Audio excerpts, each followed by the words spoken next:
जय श्री राम। ये कहानी एक दीपावली की है और दीपावली पे जमाई और उनकी बेटी घर पे गए थे अपनी ससुराल। बेटी के भाभी भैया और उनकी माँ पिता अच्छी तरह स्वागत करा। बोलो चलो दीपावली सब मिलके सब मनाएंगे। जमाई जी अच्छा करा आप दीपावली पे घर आ गए। हंसी खुशी मिठाइयाँ बनाई और खुशी खुशी दीपक जलाए, पूजा पाठ करा, पकवान बनाया और सास माँ ने और उनकी छोटी बेटी ने परस के दिया। बोले जाओ अपने जीजा को बढ़िया बढ़िया भोजन करवाओ, दीपावली पे कोई कमी ना रह जाए किसी बात की। लक्ष्मी पूजन तो 7 बजे ही कर लिया था उन लोगों ने सबने मिलके। अब भोजन सबने परिवार ने करके और जब 8 साढ़े 8 बजे करीब सब आंगन में बिस्तर लगा के सोने लगे तो उनकी सासू माँ अकेली कमरे में जाके और पूजा करने लगी। मावशी की रात को दीपावली होती है और दामाद अच्छी तरह सोया नहीं था और आपस में धीरे धीरे बात कर रहे थे। अंदर से उसने किवाड़ लगा ली। थोड़ी देर में जमाई ने इधर उधर देखा, ये सब सोने लगे, वो अकेला जग रहा था, उसे नींद नहीं आ रही थी। थोड़ी देर में देखा तो उसी की पत्नी वो भी अंदर गई और अंदर से किवाड़ फेर ली। उसने सोचा माँ बेटी का कोई काम होगा, कुछ पूजा वूजा कर रही होंगी। वो सोता सोता ऐसी आंख बंद करके देख रहा,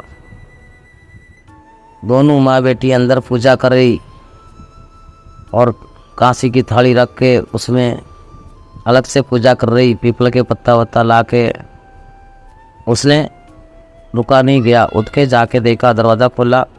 बोला मुझे प्यास लग रही है, एक लोटा पानी दे दो। उसने देख लिया कि दोनों माँ बेटी खुले बाल छोड़ के और कांसी का थाले में पीपल के पत्ते रख के रोड़ी सिंदूर लगा के, और लक्ष्मी जी की पूजा तो उस कमरे में हो ही नहीं रही थी, वो कोई और ही पूजा कर रही थी। तो वो दिल में उसका डर लगने लगा, आके चुपचाप अपनी चारपाई पे सो गया। उसकी पत्नी आई, एक लोटा पानी देके और वापिस जाके अंदर पूजा में बैठ गई। वो पानी पी के और सोया तो नहीं, ऐसी आंखों पे हाथ रख के और जग ही रहा था आंख बंद करके और अपने मन में सोचने लगा, हे माता रानी ये कौन सी पूजा कर रही है? लक्ष्मी पूजा तो 7 बजे ही हो गई है, सब सो रहे हैं जब ये दोनों पूजा कर रही है। और थोड़ी देर में ही उसकी पत्नी 5-7 पत्ते पीपल के ऊपर सिंदूर लगा हुआ लाके उसी के पत्ती पे उसने घेर दिया, उसकी माँ ने दिए। अब जैसे उसके ऊपर पत्ते घेरे और वो अंदर चली गई, फिर से दरवाज़ा बंद कर लिया अंदर से।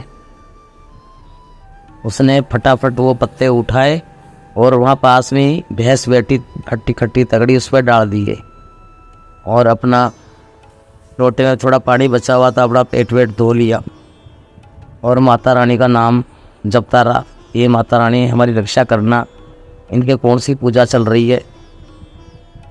और थोड़ी देर में ही जोर जोर से भैंस लौट गई और हाथ पैर मारने लगी और भैंस के मुंह में से खून आने लगे और उन्हीं की भैंस ख़त्म हो गई, क्योंकि भैंस का तो कलेजा निकल के और उनकी सासू माँ की थाली में, कांसी की थाली में जाके गिरा दमदनी का।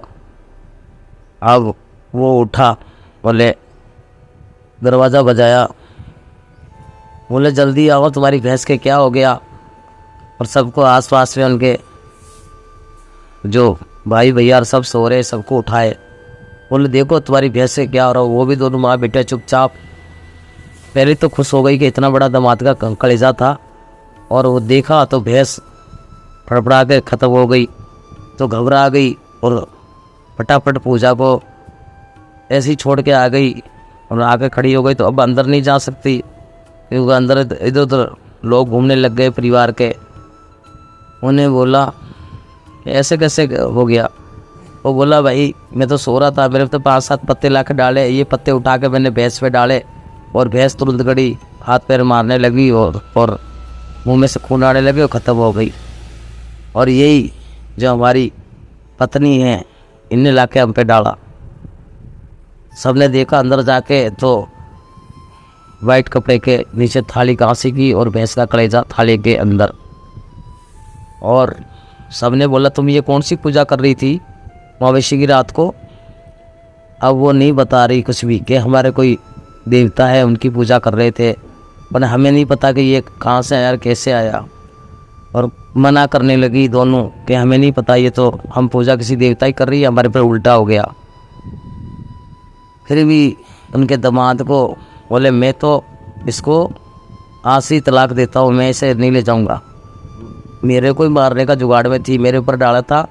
ये दोनों माँ बेटा मेरा कलेजा खाना चाहती थी और गांव में हल्ला मचा दिया और उनके घर के भी खिलाफ हो गए सब। तो गाँवों में बाड़ा होता है और बाड़ा में घूस रखा रहता है। बोले भाई गांव के भी आ गए 4-5, बोले इस बाड़ा में ले जाओ इनको, और अगर पुजारी बाबा कहते हैं कि इनमें कमी है कि ये दाइनियाँ हैं तो इनको जिंदा जला दो। और पुजारी बाबा को लेके आए, उन्होंने बोला ये लक्षण इन दाइनियों के ही हैं, ये इसको मार देती दामाद को, इतनी किस्मत अच्छी थी ये बच गए। और उसमें आग लगा के उनको जिंदा जला दिया बाड़ा में। और चिल्लाती रही, गाँव वाले देखते रहे कि इन दाइनियों का जल जाना ही अच्छा है, आज ये अपने ही दामाद को मार देती और ये अपने ही पति को। और उनकी आंखों के सामने वो जिंदा जल गई और आत्माएं बन के भटकती रही। दामाद बच के और बेचारा बोला इस गांव में ही शादी नहीं करूँगा मैं कभी भी, और वो अपने घर को वापस लौटा बेचारा। जय श्री राम।